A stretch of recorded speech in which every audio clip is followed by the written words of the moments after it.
Welcome, and the sports professor. Gotta say it, man. This is why I have people like you on the show, because you the sports professor. You talk knowledge, all right. And if you missed the episode that I'm talking about, go back. You'll find it. It was preseason. I had to get my man Omar to talk about his Las Vegas Raiders, and he had a take, and he hit it spot on. He said at some point in time, Davante was going to have to get traded, and poof, while you on sabbatical, he got traded. New York Jets. Hey man, I'll ask my questions. I'll ask them, but I really would just want to give you the floor, man. You gotta have a rant about this situation, man. Hey, the floor is yours, bro. And Mark, I know you're my boy. I know you're gonna let me give my rant off, but really, I really just want, as a professor of many different, educational, different, segments, I need to be able to explain to the people the history of what has just happened here. And so this goes so much back further than Davante Adams. Davante Adams is a cog in the piece of shit that is the Las Vegas, Oakland, Los Angeles Raiders since the last time we went to the. Am I able to curse on this show? Man, really? Hey, okay. It's late night hour. We keep it gut over here, baby. On the late night. I'm fucking sick and tired of this shit. This is just another piece of shit cog in the log of bullshit that we have been dealing with as Raiders fans for years. Now, I'm going to put my personal feelings aside, but I do want to give a little bit of history lesson as to why this has come about. Because this is something that the Raiders have continued to do to themselves over and over and over again. Look at Randy Moss. You can go all the way back to Jerry Rice when he was 40 years old. We brought him over, and he made a Pro Bowl, and we loved him for being over there with Tim Brown and taking us to the AFC Championship and to a possible Super Bowl. But then we got our asses whooped by the Buccaneers because we traded John Gruden, and Bill Callahan decided his dumbass wanted to run the same damn system.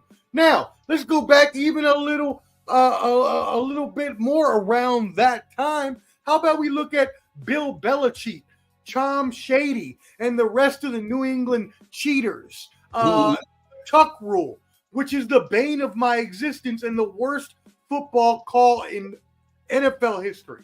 Yeah, terrible call. All of this goes back to, my friend. All of this goes back to the Tuck rule. Hey, and not to cut you off, what makes it worse, please, Tom Brady is now part owner of the team. He got ratified. He's in there now. Don't make me quit my team. Don't make me quit my team live on air. Don't make me do that. All right. Look, I'm already dealing with the fact that Mark Davis would be such a sellout and would desecrate his father's legacy like this to allow someone whose legacy is built on our desecration of a franchise is just absolute ludicrous, bamboozled horse shit. There's too many things I can't. There's so many adjectives. It's blasphemous. Right, it's blasphemous bullshit. And really, that's what this comes down to. Because look at this. How did we get Davante Adams? And I'm not going to go back to the whole rant. Like Mar said, you want to see it, go back and watch it. You can go to our Instagram pages. We got the short on there and everything. And I went through how it was a horrible trade from the beginning. And if you weren't going to keep Derek Carr because Jay McDumbo and Dave Zigga decided they wanted to fuck up our franchise, and Mark Davis decided he wanted to be New England Cheaters West. And you know what? I don't care about my ball and bud sign right now. I don't care about that shit. He decided to do this to us because he wanted to go do the New England way, which ain't nothing but a bunch of Deflategate and Spygate and cheatery and boozery, fuckery, sham mock goddery. I don't even know what you want to. I don't even know what you want to call it. It's Monty Python all over in this bitch. Look, before I go off on a rant, which I've already done, we've already gone off on why this happened. Mark Davis wanted to re-envision the franchise in the New England Patriots West way. They decided to trade for Davante Adams, knowing that we had Derek Carr. They decided, lucidly, may I add, wholeheartedly, may I add, to not only release our franchise quarterback, number 4, Derek Carr, who had given us 10 of the best years of our franchise's history since the last person we had was fat-ass Russell, who was out the damn league, okay? And then we went through a bunch of other randos, Carson injured ass, Palmer, and all these other ass bums, okay? And we finally get somebody who has solidified the quarterback position. You bring the wide receiver in to be best friends, to complete the cycle, to bring the circle together, to win us a championship. Not only do you not let that last 14 games, but then you embarrass Derek Carr by sitting him. Then you release him and don't get anything for him. Then you piss off Davante Adams by bringing in whack-ass Jimmy Garoppolo, Aiden O'Connell, spend $15 million on Gardner Minshew. How about you spend that money on Josh Jacobs? Where's our running game? You know what we could use right now? Our running game. You know what a running game would do for us right now? Maybe open up the pass offense. Maybe a little bit of play action.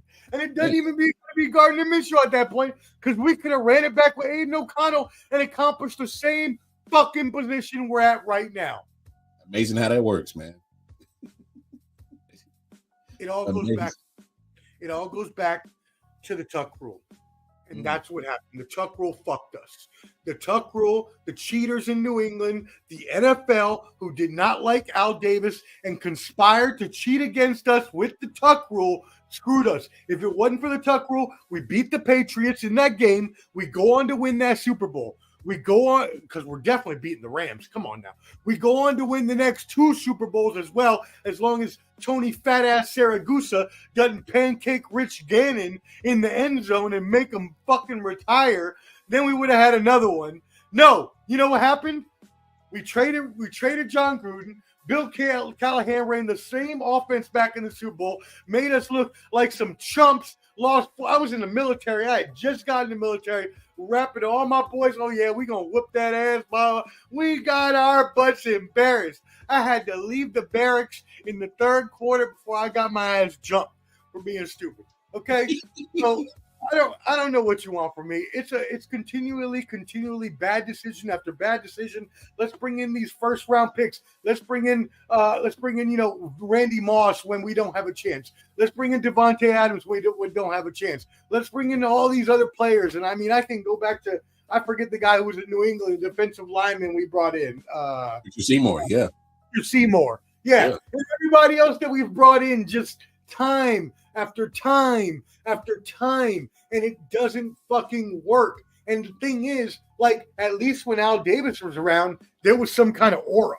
There was some kind of legacy. There was something that we could build off of. People wanted to come play for Al Davis because of who he was and the legacy that he built. Don't nobody want to play with bowl cut ass Mark Davis? All right? Don't nobody, look, just because you can get some fine ass chick because you got $1 million don't mean nothing when you got a bowl cut on your ass. Mother bulk. I love you, Mark.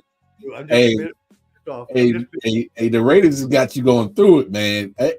What makes it worse, Omar, is you got a conditional 3rd round pick for him. That's what makes it.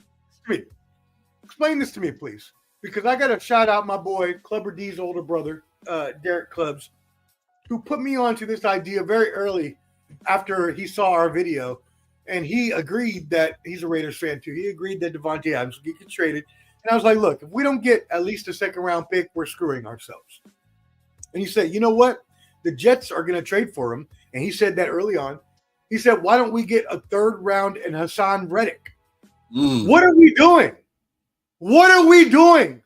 What is a 3rd round conditional pick? What does that even mean? if he makes the AFC Championship in the Super Bowl, who the hell thinks the Jets are going to make either one of those? No one. Put your hands up. Anybody in Mars crowd back there in the studio audience? Huh? Anybody in my studio audience back here? No, it's the wall. No, the wall doesn't agree either. Okay? So what? We get a third-round pick after we just traded a first and second for Davante 2 years ago?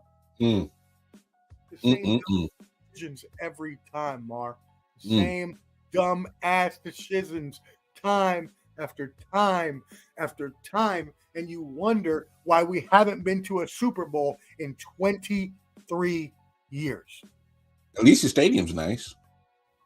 Yeah, well, I haven't been because they're too trash to watch. I was thinking about going. My dad was going to buy me tickets for Christmas, and I said, no, they're too trash. We're going to lose against Jacksonville. I don't want to fly out there to watch us lose. No, I don't want to go.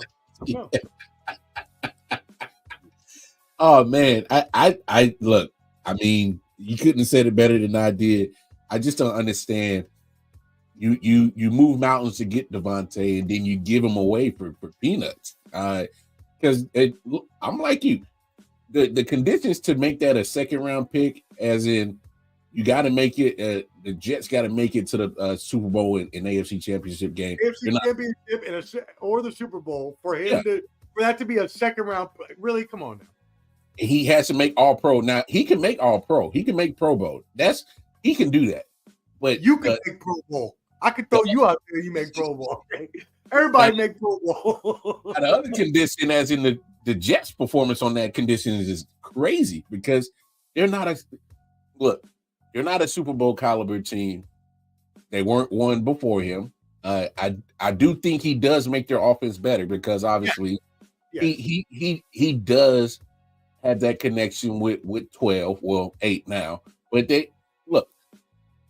but here's my thing with the Jets. You make the trade, but guess what the problem that you still have?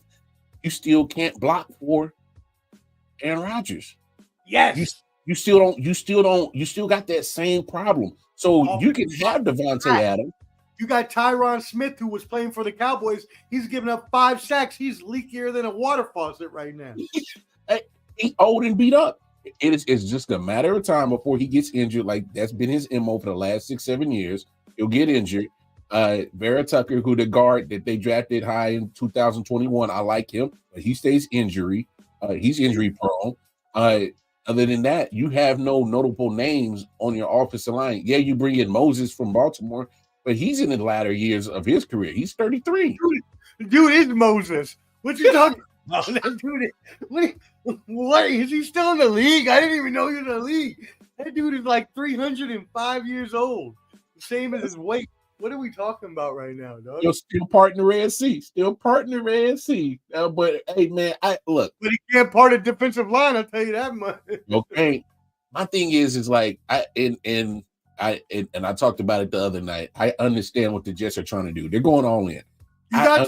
You have to at this point. You have no choice. Well, yeah. I mean, you done fired your coach. You demoted your play caller in Hackett, which still was a dumb decision to even bring him in. You ruined a young man's career in Zach Wilson. That dude might never recover ever again in his lifetime. Like personally, not even just professionally, just like personally, he may never recover from that. And it's crazy because it's like I'm looking at the Jets and I'm like, it's okay to go all in, but you still got to rectify the things that matter. And your trenches suck on the offensive side. They suck. Aaron Rodgers is 40, coming off an Achilles injury. What are you expecting from him behind the porous offensive line? He has that. We known Aaron Rodgers to have enough mobility to get out some sacks, but he don't have that mobility coming off an Achilles injury, trying to avoid sacks behind that trash or line. Point blank period. They don't give him enough time, and that's the thing. Is his release time now? And I read a stat on this the other day that his release time is a half a second longer than it was 2 years ago. And that was just right before his Achilles injury, where he was still getting older, and that was slower than his, premium years. So we're talking, this is a guy who's a second and a half slower release time than his prime. Like, what are we talking about right now? If you can't be mobile and get out the pocket, Yeah, you got some good pass catching backs in Brees Hall and Braylon Allen. Sure. You've got some wide receiver. If Mike Williams would catch a ball, you got Garrett Wilson, and now you got Davante Adams. Sure. You've got a potent offense right now. But again, can the offensive line keep him in the pocket long enough to be able to complete a pass? And which, yes, Davante does help because he is more of, at this point, a possession receiver, a in and out receiver, a either short yardage receiver where Garrett Wilson can be more of the downfield connection. Like you said, if you don't have enough time to throw the ball, it doesn't matter. And your defense cannot continue to keep you in the game against these high-powered offenses when you're not able to keep up with the offensive side. Facts. Late night edition. And the Sports Professor.